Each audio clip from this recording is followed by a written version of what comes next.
Welcome to the Moth podcast. I'm Christina Norman. I don't know about you, but I find this time of year just a little bit stressful. It's not the constant Santa ads on TV.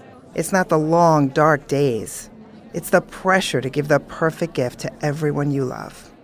If you celebrate the holidays at all, it can be totally nerve-wracking. What if my BFF's enthusiasm for tinned French sardines doesn't match mine? And what if I spend too much money, or worse yet, too little, on my office's white elephant gift? What if my brother doesn't like the whiskey stones I got him? I mean, that's just a joke. Please don't get your brother whiskey stones. Trust me. On this episode, we have 2 stories about giving gifts and what you receive in return. Oh, and don't worry. Even though one story mentions Santa, it doesn't reveal any of the big guy's secrets. First up, Stephanie Garibaldi, who told this at a Moth Story Slam in Washington, D.C. Here's Stephanie, live at the Moth. I have always hated visiting the mall Santa. As a shy kid, I much preferred writing a letter. It seemed much more civilized than sitting on a strange man's lap and making demands. My parents would drag me anyway, and when Santa would invariably ask what I wanted for Christmas, I would just mumble something like, "Whatever you have in this sleigh is fine." As a parent, it wasn't any better. You waited in a huge line to pay a huge amount of money for a photo of your kid sitting on a stranger's lap, either grimacing, fake smiling, or worse, out and out crying. So I was pretty relieved when I thought that my daughter at age 9 had maybe outgrown the whole visiting Santa thing, so I just didn't take her that year. Only imagine my horror, 3 days before Christmas, she says, "Mom, I need to tell Santa something. Can you bring me to him?" Okay, as a single mom, I have already gotten her whatever presents I'm gonna manage to get her. They're neatly wrapped, ribbons and bows, and they're hidden away, ready for Christmas morning. So I'm kind of panicking because, she's gonna make some big request of like the hot toy that you can't get anymore 3 days before Christmas. This is not good. So I try a strategy. I say, I'm in pretty tight with Santa, so why don't you tell me and I'll pass it along to Santa? But she says, "No, this is so important. I need to tell him face to face." So I take her. 2 days before Christmas, the line is longer than ever. We finally get up to the front, and she jumps right up there, and it's like she is ready for that first question. He says, "So have you been a good girl this year?" And she's like, "Oh, yes, I've been very good. So good that you're probably going to bring me a lot of presents. But here's the thing, Santa, that's what I wanted to talk to you about. See, I learned this year that there are lots of kids who don't have very many toys. Yeah, in fact, some kids don't even have a bedroom of their own or a parent. I'm lucky because I have 3 parents. I have my mom and my grandparents. So, I want you to take all the toys that you were going to bring to me and give them to kids who need them more." I gotta tell you, I am trying not to lose it like a fool in the mall Santa's line. All my fears, when you're a single mom and she has to go to aftercare after school and she's spending so many hours with a stranger, you think she's not getting good values. And you don't have those dreams that these fancy schmancy 2-parent families have. You don't think things like, my kid could be the president one day. No, you just kind of hope and pray that she'll become a decent human being. And we hadn't even talked about this, so she's come up with this out of her own heart. And I am floored.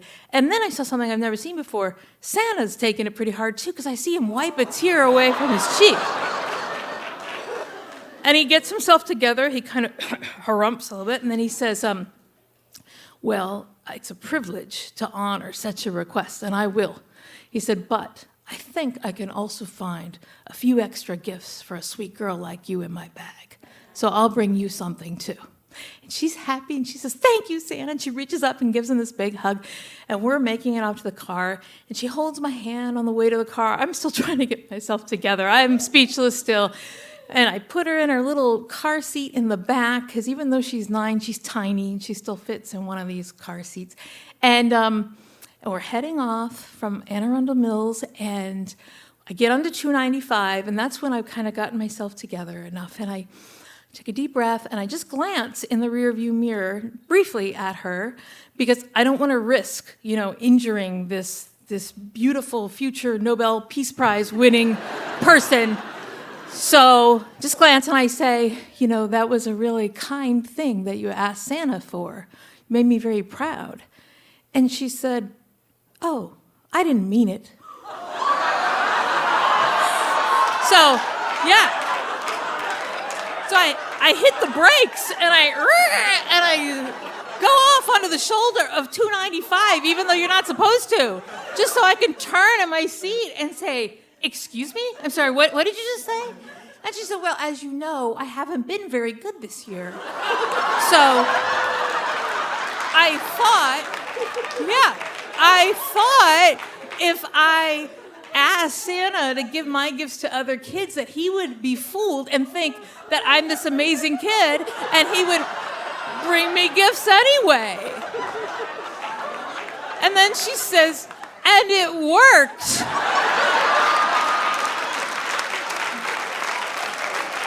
Yeah. All of a sudden, she's gone from modern day Mother Teresa to Machiavelli.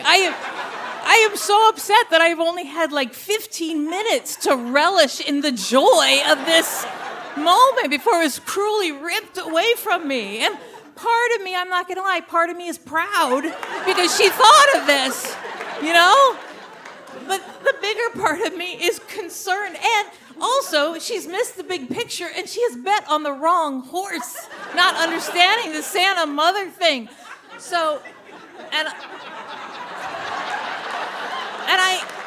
I think to myself what I should do. If I was a responsible mother, what I would do when I get home, I'm going to unwrap all those presents I got for her, and I'm going to give them to other children, and I'm going to take pictures of those other children, and I'm going to wrap those pictures in an empty box. That would teach her, right? Then maybe she'd have the value she needs to.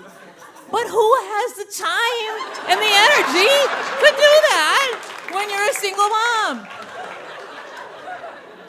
So I vowed that I would talk to her later, and the later never came. And you know what? We had a pretty good Christmas that year. Thank you.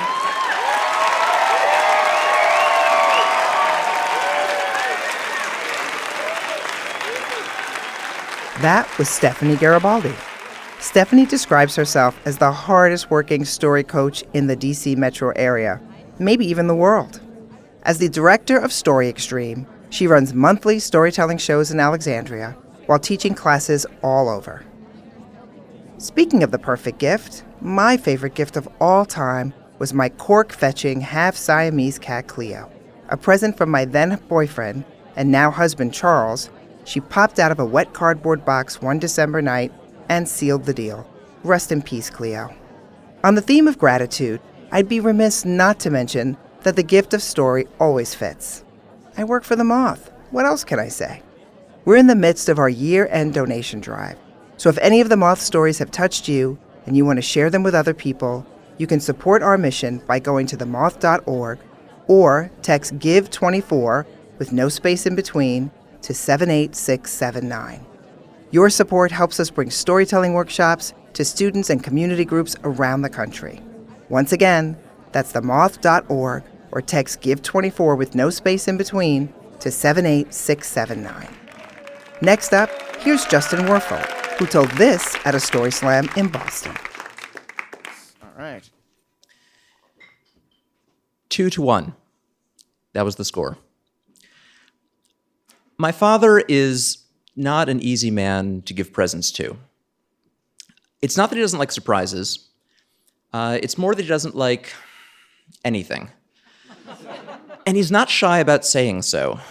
So while the rest of my family is all gathered around exchanging gifts, trying to share with our loved ones the things that we found for them that we thought would delight them, my dad opens a present and says, "Oh, why'd you waste your money on this? I don't want it." Which isn't such an easy thing to hear when you're, 6. But you get used to it. Which doesn't mean that you stop trying. My sister and I had a running competition Throughout our whole lives, we kept track of how many presents each of us had gotten for him that he'd actually liked. And the lifetime score was 2-1. To be fair, he was always very clear about what he actually wanted, and that was a sports car, which I think is the traditional present you get for a child for their parent, if you're the emperor of the 12 kingdoms. I mean, it's obviously he didn't expect to get one as a present, but from his point of view, it was like, why would he want some other thing that he didn't want? So we would get him things that we could, that we thought he would like, and he would vocally not want them. That was the system. There was one time when I was probably 7 or 8. I went into a Hallmark store, and they used to sell these little cardboard jigsaw puzzles, like 100 pieces in a square little box.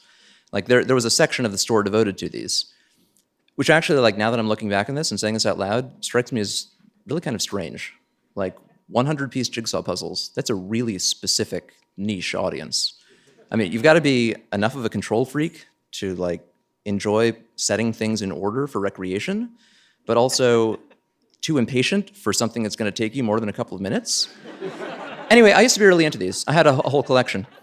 And so I went into the store that day and went to the inexplicable little cardboard puzzle section to see what they had. And oh my God, there was a puzzle there with a photograph of a red Ferrari, and in big letters on the box it said, "Your very own sports car. Some assembly required." Perfect.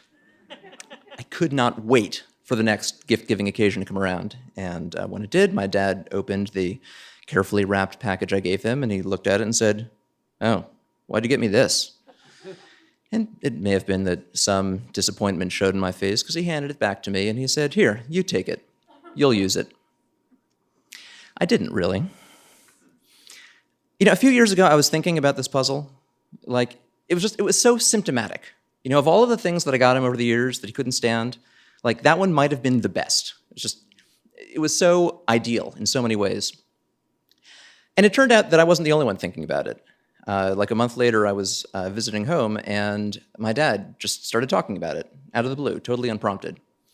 And the reason this is so weird is, aside from the coincidence of both of us thinking about it around the same time, my dad has the worst memory. He just absolutely remembers nothing. So for him to suddenly start talking about this present after a quarter of a century means that it must have really made an impact on him. And it had. What he said was, "You remember that puzzle of the sports car you got me? That was the worst present." And I said, "No, that was the best present. That was your little son who loves you, trying to get you something to please you." He said, "Okay, I get it." I said, "No, you don't. That was the thing you were always saying you wanted. That was me finding a way to make it come true." He said, "Okay, I get it." I said, "No. That was connecting my interests to yours, which is a thing you've spent my entire life saying you want to do." Like I said, I've just been thinking about this. And eventually, I actually got him to change his mind about it, which is, yet another thing that never happens. But in this case, eventually he came around to thinking, that actually was a good present after all. And, what a shame, sort of in the way he received it. And, what a lost opportunity. Well, I've always been organized. And, when I grew up and moved out, over time, most of the stuff got moved out of my room. But a lot of it really just got moved down to the basement. So that night I went down to the basement and I found my old little chest of drawers, and I opened the bottom drawer where I kept my puzzle collection, and there it was, where I'd put it when he gave it back. So when the next gift-giving occasion came around, my dad opened the carefully wrapped package I gave him, and this time, he got it. He keeps it on his desk now. It's the first thing he sees every time he sits down. 3-1.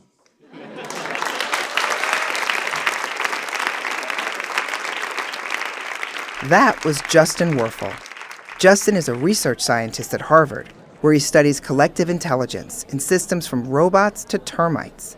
His work has had the rare honor of being denounced by a former assistant secretary of the U.S. Treasury as, quote, "an enemy of the human race."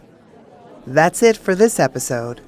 From all of us here at The Moth, please know that listening to us is the greatest gift we could ask for. Christina Norman is the Chief Creative Officer at The Moth. She's excited to expand the world of The Moth and empower more storytellers everywhere. She lives in Brooklyn, and you can find her most Saturday mornings in Prospect Park with her husband and her Ridgeback, Pepper.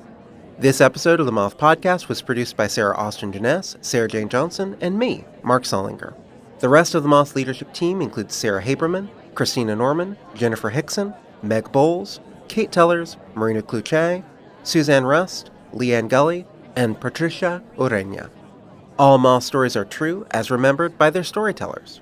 For more about our podcast, information on pitching your own story, and everything else, go to our website, themoth.org.